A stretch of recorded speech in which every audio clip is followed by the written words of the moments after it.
우리는 계속해서 누가복음 강해로 말씀을 나누고 있습니다. 씨 뿌리는 자의 비유가 하나님의 나라의 비밀이라고 말씀하셨어요. 그 비밀이 무엇인지를 설명하면서 지난 시간에는 빛에 대해서 빛을 높은 데 두어야 빛을 비추지 않겠느냐라고 하는 등경 위에 등불을 놓지 않겠느냐라고 하는 비유의 말씀이었습니다. 빛이라고 하는 것은 우리 스스로가 나타내는 빛이 아니라 예수 그리스도를 드러내고 비추는 것을 지금 말씀한다라고 말씀을 드렸어요. 그것이 하나님의 나라의 비밀을 아는 사람이었습니다. 오늘은 사실은 이 내용이 굉장히 짧습니다. 이 짧은 내용인데 이 내용을 앞에서부터 연결해 보면 예수님께서 많은 무리들에게 이 씨 뿌리는 자의 비유를 비롯한 하나님의 나라의 비밀을 말씀하고 계셨어요.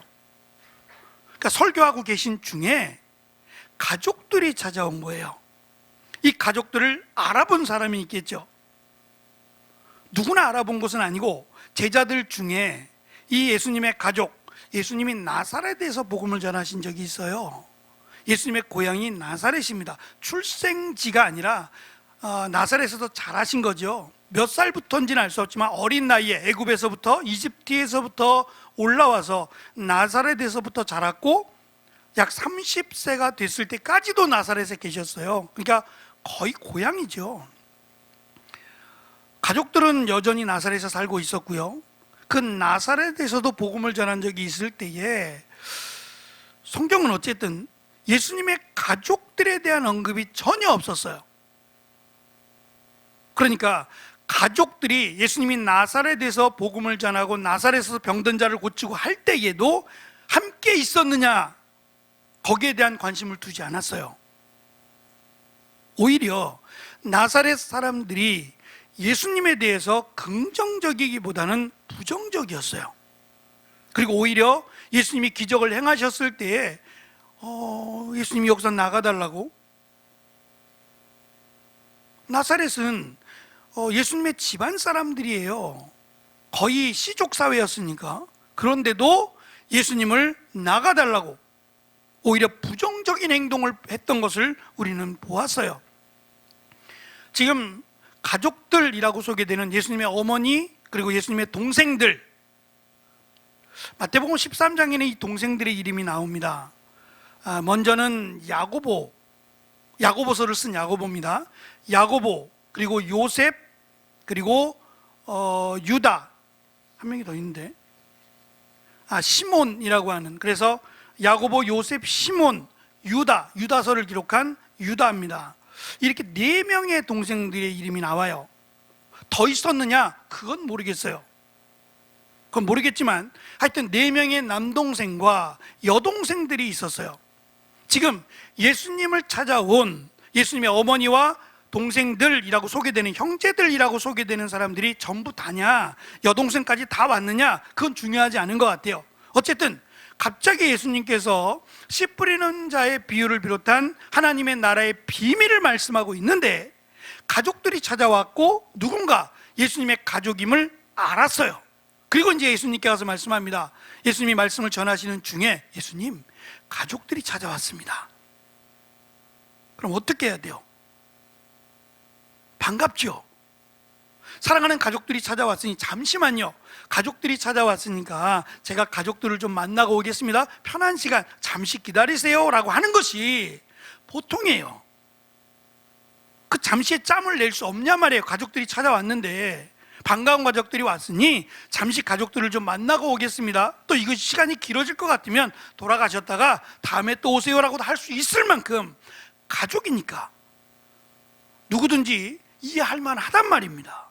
그런데 오늘 이 짧은 말씀 속에서 예수님께서 마치 누가 내 가족이냐, 누가 내 어머니며 누가 내 형제들이냐, 여기에서 말씀을 듣고 있는 이들이 내 어머니요 내 형제들이 아니냐라고 하는 말씀을 하셨단 말입니다. 이 짧은 말씀 속에서 우리가 꼭 놓치지 말아야 될 부분이 있습니다. 그것은 누가복음이라고 하는, 이름이 누가복음이지만 누가복음 1장부터 그리고 사도행전까지는 원래가 하나였어요. 꽤 길겠죠. 사도행전 28장까지라 그러면 누가복음도 긴데 사도행전까지 하면 거의 50장이 넘어가거든요, 합하면. 그러니까 꽤 긴, 신약 성경에서 가장 긴 말씀이 될 거예요. 이 말씀이 너무 기니까 여기까지는 누가복음으로 하자, 여기서부터 여기까지는 사도행전으로 하자라고 나누었어요. 그리고 이름도 누가복음 1, 누가복음 2 그랬으면 조금 더 이해가 쉬울 텐데 이름도 달라요. 이쪽은 누가복음, 이쪽은 사도행전, 이러니까 분리된 것처럼, 나누어진 말씀인 것처럼 이렇게 오해를 하게 됐어요.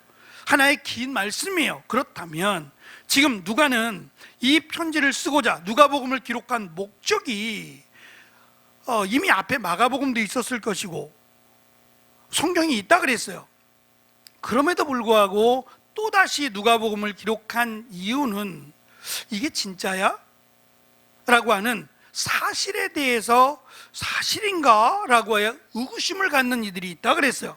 그래서 사실의 근거를 두고, 사실에 대한 무게를 두고 이것을 기록한다 그랬어요. 있음에도 불구하고 또다시 기록을 할 때에는 보다 확실한 정보를 주고자 함이 목적이겠죠. 무슨 말이냐면 지금 하나님의 나라의 말씀을 전하고 있어요. 하나님의 나라의 비밀을 말씀하고 있어요. 굉장히 중요한 말씀이에요. 근데 이 중요한 말씀 중에 가족들이 찾아왔는데 20절을 잠깐 보세요. 20절 같이 읽어볼까요? 시작. 혹이 고하되 당신들의 모친과 동생들이 당신을 보려고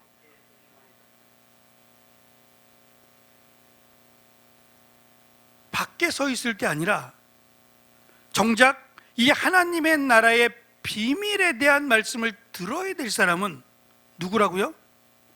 가족이죠. 근데 정작 가족이라는 이유로 밖에 서 있다라는 거예요. 다시 말하면 하나님의 나라에 대한 관심이 없다는 거예요. 소리를 못 들었을까요? 지금 밖에 서 있다고 하는 이들은 예수님께서 하시는 말씀을 못 듣는 건 아니에요. 들었을 거란 말입니다. 그러면 들어와야 돼요. 이것이 더 중요한 거예요. 가족보다 더 중요한 것이 하나님 나라에 대한 말씀이다 라고 하는 것을 의도적으로 강조하고 있다는 거예요. 또 한 가지는 오늘 말씀 20절에 시작을 했습니다만 이 가족들이 왜 갑자기 예수님을 찾아왔느냐라는 것을 누가는 기록하지 않아요. 예고 없이 갑자기 가족들이 먼 길이거든요. 예수님을 보고 싶어서, 예수님이 너무 그리워서 보고 싶어서 찾아왔을 수도 있어요. 왜냐하면 예수님은 공생의 기간 동안 의도적으로 야 휴가를 좀 갖자라고 하며 가족들에게 가지 않았어요. 그러면 예수님은 이 가족들을 떠날 때, 30살이 되어서 가족들을 떠날 때 지금 어떠한 마음으로 떠났으며 또 다시는 볼 수 없다는 것을 다른 사람은 몰라도 마리아는 알아요. 예수님을 잉태할 때부터 마리아는 다른 지금 예수님의 동생들과는 다름을 알아요. 다른 사람은 몰라도 마리아는 적어도 마리아는 안단 말입니다. 그리고 예수님께서 성령으로 자기에게 잉태된 이유를 마리아는 모르지 않아요. 언젠가는 떠날 것을, 그리고 우리의 죄를 대신하여 죽으실 것을 이미 천사를 통해 들었단 말입니다. 그때가 이르렀음을 알 것이고 예수님이 다시 돌아오지 않아도 예수님은 그 일을 행하신다는 것을, 그래서 누가는 의도적으로 예수님의 어릴 때의 모습 하나의 사건을 더 기록해요. 그때가 예수님의 12살 때죠. 예루살렘 성전에 갔을 때 가족들이 다 갔을 겁니다. 친척들이 다 갔을 거예요. 다 가서 그 예루살렘의 그 제사를 지내고 행사를 다 끝내고 돌아왔는데 가족들끼리 모여서 움직이다 보니까 뭐 세세하게 관심을 둘 수 없었을 거예요. 하루가 지났는데 아무리 봐도 이상하다 싶어 보니까 예수님이 안 보여요. 물어봤어요. 친구들이나 또래들에게 다 물어봤어요. 못 봤느냐 그랬더니 못 봤다는 거예요. 출발할 때부터 없었다는 거예요. 그러면 거기 있겠구나라고 해서 다시 예루살렘으로 갔던 사건이 있어요. 그때 예수님께서 잘못했습니다, 제가 일행을 놓쳤어요, 딴짓하느라고. 보통은 그래야 되는데 예수님의 말씀은 그렇지 않아요. 내가 있어야 될 곳이 어딘 줄 알지 못하시나이까? 라고 말을 했단 말이에요. 그래서 우리가 누가복음을 시작하면서 그 말씀 드렸어요. 예수님이 지혜가 자라고 키가 자라고 마치 이것이 함정인 것처럼, 그래서 예수님은 태어날 때 뭔가 부족한, 더 키가 자라야 되고 더 지혜가 자라야 하는 그런 하나님인 것처럼 오해를 일으켰다는 거예요. 그렇지 않아요. 예수님은 태어날 때부터 하나님이셨죠? 아니, 잉태될 때부터 하나님이셨죠? 하나님이 아니신 적이 한 번도 없어요. 예수님은 언제나 하나님이셨다고요. 언제나 성령이 함께 하셨고, 부족한 게 아니에요. 근데 이 잘하다고 하는 말이 오히려 예수님이 하나님이심을 오히려 더 부족하게 만들어버린 것 같아요. 예수님은 언제나 하나님이셨어요. 그것을 누가는 강조하고 있고요. 오늘 말씀의 중요함은 사실 구조에 있어요. 자, 이 말씀이 끝나고, 이 짧은 말씀이 끝났습니다. 22절부터는 잠깐 한번 보세요. 네 가지의 기적이 나와요. 네 가지의 기적인데 이런 기적이에요. 예수님께서 제자들과 함께 배를 타고 갈릴리 호수를 지나가실 때 피곤하여 주무셨어요. 근데 그때 풍랑이 일었어요. 제자들은 거의 어부 출신입니다. 그러니까 이 풍랑이 뭘 의미하는지, 이 풍랑이 어떠한 풍랑인지 누구보다 잘 알아요. 죽게 생겼다 그랬어요. 물이 배에 들어와 가득 차게 되었고 이러다가는 다 죽어요. 왜요? 수영을 못해서 죽을까요? 수영이 아니라 이 물이 들어오는 풍랑이라고 하는, 물살로 인한 풍랑은 회오리 쳐서 돌아가는 거예요. 그러면 배도 박살낼 뿐 아니라 사람 다 죽어요. 그 풍랑이에요. 그냥 단순히 물에 빠졌다고 죽는 게 아닙니다. 그때 예수님을 깨우죠. 우리가 죽게 된 것을 알지 못하시나이까? 라고 하면 예수님을 깨워요. 왜 깨우느냐? 그건 다음 시간에 또 말씀을 드릴게요. 그 다음 사건이 거라사라고 하는 지방에서 군대라고 하는 이름, 이 군대라고 하는 단어가 6,000명이에요 6,000명을 말하는 군대예요. 이 군대 귀신이 이 사람에게 들었어요. 어디에 사느냐? 무덤 주변에 살았어요. 그래서 사람들이 쇠사슬로 묶고 이 사람을 결박시키려고 했는데 이걸 다 끊고 다닌다 이거예요. 무서워서, 누구도 통제가 안 돼서 예수님이 그를 만났을 때 그가 두려워 떱니다. 저를 무저갱으로 보내지 마옵소서 라고 말하며 저기 있는 돼지떼에 들어가게 해달라고 해요. 그래서 예수님이 허락하자 그가 돼지떼에 들어갔다 그랬어요. 그리고 돼지떼가 언덕길 비탈길로 내려와서 성경을 잘 보시면 몰사했다고 나와요. 사실 우리는 도시에 살기 때문에 그냥 아멘입니다. 그러나 혹시 시골에서 돼지를 키우시는 분들, 돼지가 물에 뜨나요 안 뜨나요? 아시네요? 돼지 안 죽어요. 돼지 기름이 많아가지고요 물에 떠요. 돼지 안 죽어요. 소도 그래요. 근데 몇 마리인지는 알 수 없지만 군대라 그랬고요, 돼지떼입니다. 돼지떼가 물에서 다 죽었다고요? 그 다음 반응이에요. 무서웠다 그랬어요. 돼지 안 죽어요. 근데 죽었단 말입니다. 이게 뭘 의미하는 거냐는 거예요. 자, 근데 이 두 가지 사건만 딱 보면, 이 두 가지 사건, 성경을 보세요. 두 가지 사건에서 22절 보시면 예수님께서 배에 오르셨고 갈릴리 호수에서 배를 타셨어요. 호수라고 하는 단어와 배라는 단어가 나오죠. 33절, 귀신들이 그 사람에게서 나와 돼지에게로 들어가니 그때가 비탈로 내리다가 호수로 들어갔어요. 똑같은 호수입니다. 호수로 들어갔어요. 그 다음 37절, 예수님께서 떠나시기를 구하자 예수님께서 배에 올라 돌아가셨어요. 똑같은 단어가 나오죠. 호수라는 단어, 배라는 단어가 두 개가 동시에 나와요. 그리고 하나는 둘 다 지금 이 풍랑이나 또 물살이나 귀신은 인간이 통제할 수 없는 영역이에요. 손댈 수 없는 영역들이에요. 그 다음 사건 두 개는 예수님께서 야이로, 회당장 야이로를 만나세요. 이 야이로가 내 딸이 죽어가고 있다 그랬어요. 딸이 몇 살이죠? 12살이에요 12살 된 딸이 있는데 이 딸이 하나인데 이 딸이 죽어가고 있습니다. 예수님 와서 제 딸을 좀 살려주세요 라고 하며 예수님이 회당장의 집으로 가고 계실 때에 12년 동안 혈루증으로 앓던 여인이 예수님께 나와요. 그리고 예수님의 뒤에 가서 예수님의 옷자락을 잡고 고침을 받아요. 그리고 돌아가려고 할 때 예수님이 말씀하세요. 누가 내 옷을 잡았느냐, 내 옷을 만졌느냐 그랬어요. 그랬더니 베드로가 아니 사람이 이렇게 많은데 누가 옷을 만졌는지 누가 옷을 건드렸는지 어떻게 합니까? 그러자 예수님께서 나에게서 능력이 나갔다 그랬어요. 그러자 이 여인이 털썩하고 엎드립니다. 나는 죄인입니다. 그러면서 내가 왜 예수님의 옷자락을 만져야 했는지 이유를 쭉 설명했어요. 그랬더니 예수님께서 딸아, 내 믿음이 너를 구원하였느니라 그랬어요. 자, 이 두 사건 공통점이 있죠. 우연이라고 하기에는 너무 일치하는 공통점이요. 첫째, 12라고 하는 숫자예요. 12살 된 딸, 12년 동안 혈루증을 앓은 여인, 그리고 둘 다 야이로의 딸이고 예수님이 딸아 그랬어요. 맞는데 48절을 보시면 48절 읽어볼게요. 시작. 예수께서 이르시되 딸아 내 믿음이 너를 구원하였으니 평안히 가라 하시니라. 예수님의 딸이 아니잖아요. 근데 예수님은 마치 이 여인이 하나님의 딸인 것처럼 지금 이야기하시는 거예요. 그러면 두 개씩 지금 무언가 의도적으로요 같은 단어를 반복해서 두 개의 사건을 만들어내고 있다는 얘기예요.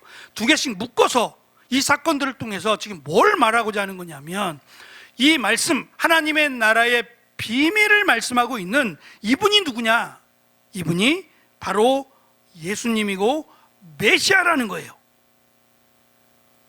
그냥 단순히 하나님의 나라의 비밀만 가르쳐주는 사람이 아니라 이 가르쳐주는 예수님이 바로 메시아다라고 하는 얘기를 하고 있는 거예요. 이거를 메시아다라고 하는 사실을 가족이라고 하는 것으로 묶어버렸어요. 가족은요, 우리가 이 땅에서 가장 무엇으로도 뗄래야 뗄 수 없는 관계를 가족이라 그래요.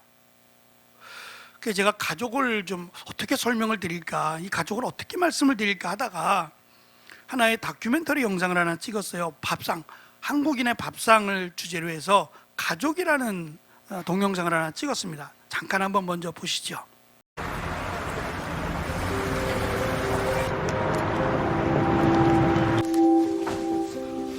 현재 하우스키핑으로 들어가서 하고 있어요. 호텔에서 하우스키핑을 하고 일식집에서 웨이트리스를 해요. 정신적으로 힘든 면도 분명히 있어요. 내가 여기까지 와서 왜 이걸 하고 있지, 이런 것도 분명히 있고. 안 된다. 그래서 참다 제가 막 울면서 좀 이렇게 매달렸어요. 사정을 했지. 저희 어머님 좀 취업을 바로 했었으면 했었고, 저는 지금 안 가면 진짜 제 꿈이 다 무너질 것 같은 거예요. 그래서 대견하기도 하지만 어찌 보면 좀 냉정한 것 같고 치만 아는 것 같아서 좀 서운할 때가 많아요. 그래도 더 늦기 전에 한번 제 인생을 알아보고 싶어서 왔어요. 일할 때 보면 가족들이랑 밥 먹으러 오잖아요. 그러면 그리워요. 같이 밥 먹고 싶어요. 먹고 싶은 건 한국에서 다 먹고 뭐 엄마가 맛있는 것도 해주고 막 이랬었는데 그게 안 되니까 먹을 때 그냥 겉절이를 좋아해요. 겉절이 이렇게 담으면 걔 생각이 나는 거야. 같이 앉아있는 상이 되게 그리우니까. 꿈을 위해 선택한 낯선 곳에서의 생활. 당연했던 일상들이 사무치게 그리워집니다.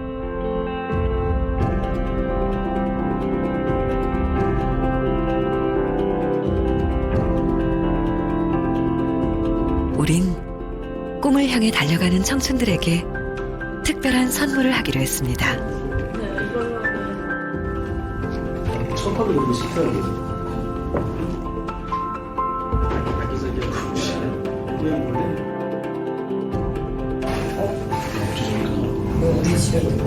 몰래 차려진 밥상엔 엄마가 해주시던 음식이 집에서 쓰던 그릇에 담겨 나왔습니다. 나는 이런 밥상 안 먹어봤어. 이것도 우리 거 같은데? 진짜 왕. 이거 내 건데?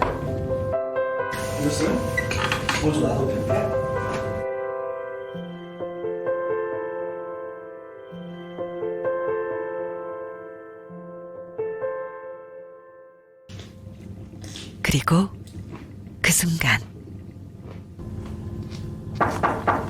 네?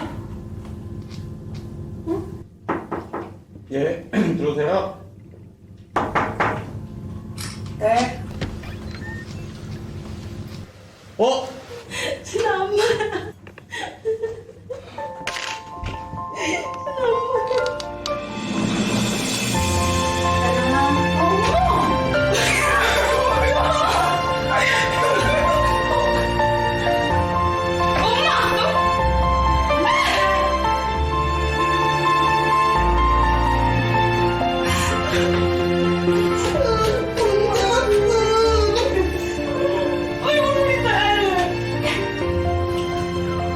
왜 울어?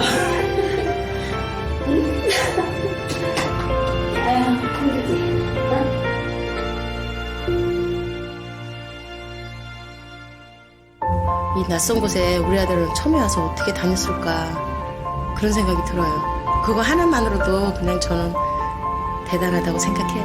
네. 너 잘하고 있어서 또 고맙고 우리 딸이 또 되겠네. 당당한 모습으로 정말 우리 딸 대단하다 그럴 정도로 해가지고 왔으면 엄마는 그 이상 꿈을 사랑한다 우리 딸. 열심히 즐겁게 했으면 좋겠어요. 저도 믿어요. 그렇게 될 거라고. 엄마라는 존재 자체가 그냥 사람 자체가 다가오는 것 자체가 선물이 된다는 게 정말 이게 정말 결정적인 힘이 될 것 같아요. 저한테는. 꿈을 향해 달려가는 길은 때로는 힘들기도 합니다. 그 순간 가장 힘이 되는 건 당신 곁에 소중한 사람들.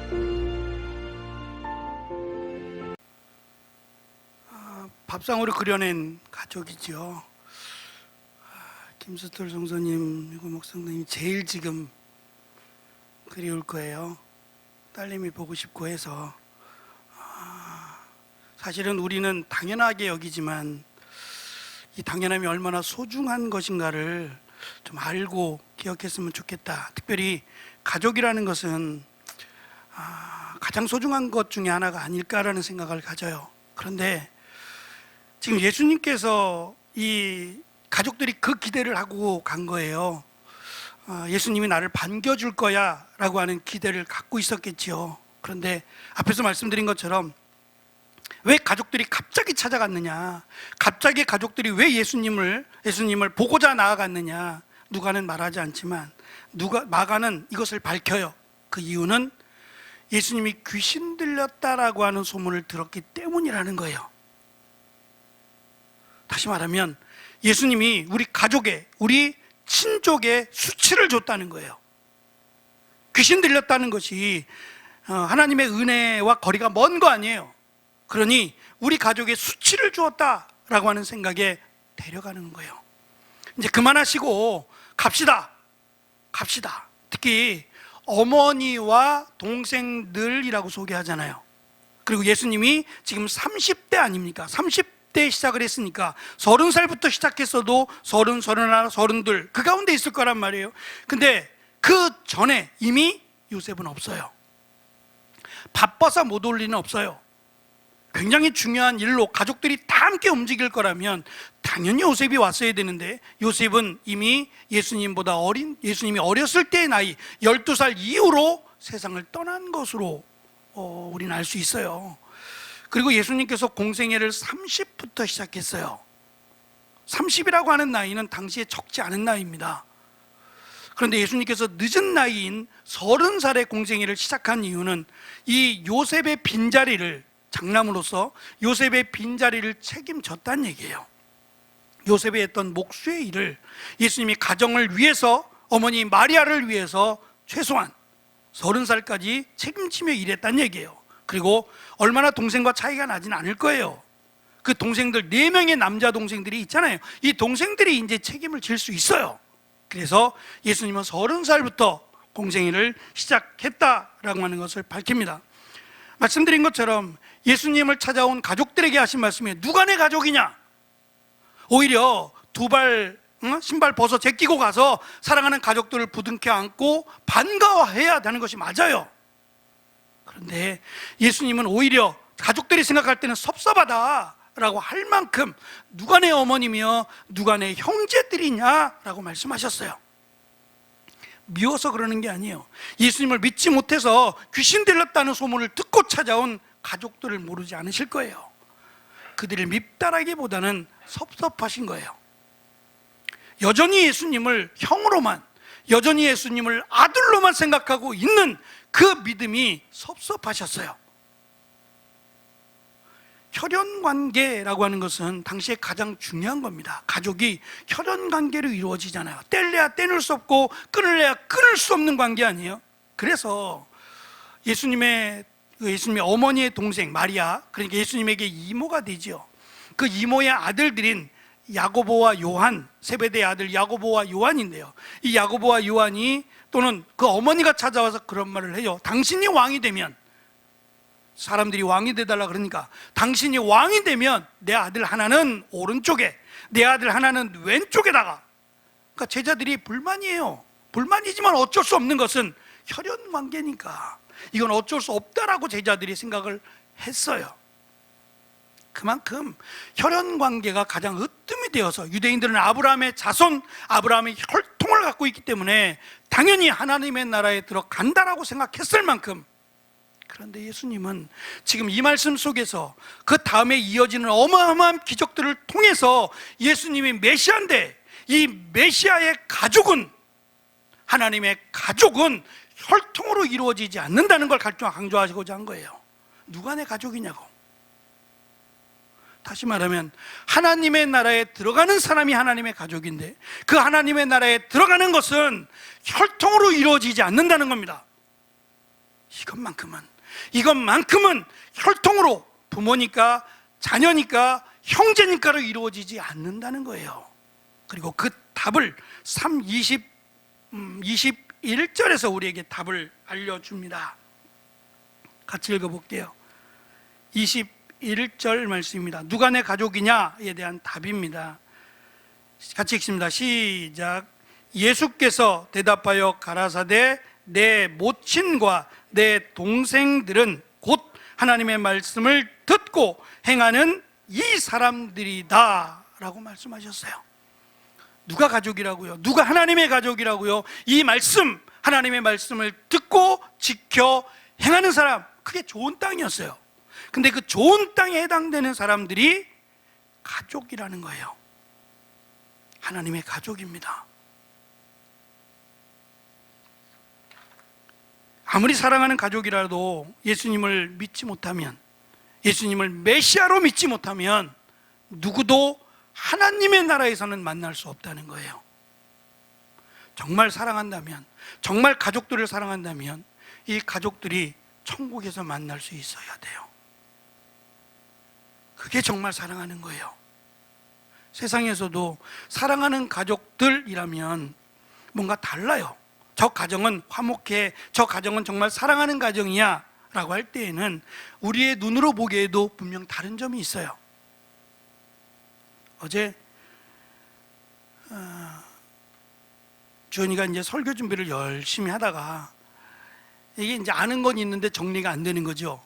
설교를 하려니까 정리를 해야 되는데 정리가 안 되니까 막 섞여 있어요. 막 섞여 있으니까 이걸 정리하면서 저한테 원고도 읽어보고 이건 어떻게 설명하면 좋겠느냐고 막 이야기해요. 그런 시간이 필요합니다. 근데 뭘 얘기할 거냐면 아브라함의 복에 대해서 이야기할 거예요. 아브라함의 복을, 라반이 볼 때 아브라함은 복을 많이 받았다는 거예요. 근데 그 복의 기준이 물질이에요. 아브라함의 종이 가지고 온 물질에 탐욕이 생긴 거예요. 자기도 좀 줬으면 좋겠는데, 이 물질을 많이 갖고 있으니 얼마나 하나님이 복을 주셨느냐, 이 말을 지금 하고 있는 거예요. 성경이 말하는 복은 세상이 말하는 복과 다르다.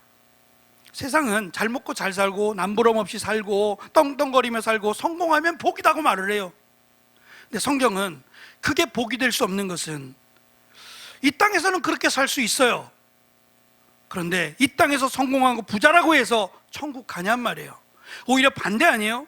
부자니까 천국 들어가기가 더 힘들다고 말씀하지 않았어요? 왜 그럴까요? 성경에서 말하는 복은 단순히 건강하고 잘되고 성공하고 돈이 많고 이거를 복이라고만 말하지 않아요. 오히려 이것보다 더 중요한 것은 예수님을 믿음으로 하나님의 나라에 들어가는 것이에요. 심지어는 병이 들었어도 세상에서 망했어도 예수님을 믿으면 천국은 가잖아요. 세상에서 인정받고 존경받지 못할 수는 있지만 천국 가잖아요. 둘 중에 하나를 택하라면요, 너는 이 땅에서 잘 먹고 잘 살고 떵떵거리며 성공하고 살아. 근데 천국 못 가.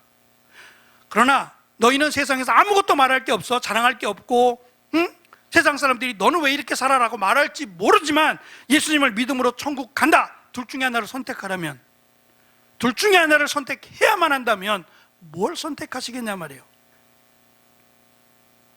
이 땅에서도 잘 되고 천국도 가면 저도 그거 선택해요. 그게 더 좋죠. 그런데 그렇게 되지 않더라도 지금 오늘 말씀 속에서 하나님의 나라의 가족이 누구냐, 나를 집으로 데려가려고 찾아온 마리아나 또 동생들이 아니라 여기서 하나님의 나라의 비밀의 말씀을 듣고 그 말씀대로 지켜 행하려고 하는 그 사람이 내 가족이라고 예수님이 말씀하신다는 거예요. 저는 글쎄 모르겠어요.